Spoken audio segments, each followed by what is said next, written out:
একজন বিজ্ঞানী গবেষণা করার জন্য কাচের তৈরি একটি বড় পানির ট্যাঙ্কের ভিতরে একটি শার্ক মাছ ছেড়ে দিল। সাথে সাথে সেই ট্যাঙ্কের ভিতরে ছোট ছোট কিছু টাকি মাছও ছাড়লো। ওই শার্ক যখন টাকি মাছগুলোকে দেখলো, সাথে সাথে সে ওই টাকি মাছগুলোর উপরে হামলা করে সবগুলো টাকি মাছ খেয়ে ফেললো।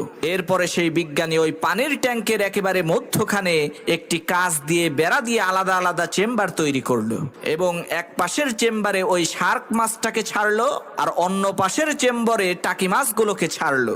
এখন ওই শার্ক মাছটা যখনই ওই টাকি মাছগুলোকে আক্রমণ করতে চায়, তখনই সে ওই কাচের বেড়ার সাথে যে প্রচন্ড জোরে ধাক্কা খায়। কোনো ক্রমেই সে ওই টাকি মাছগুলোকে আক্রমণ করতে পারে না, তাদেরকে খেতেও পারে না।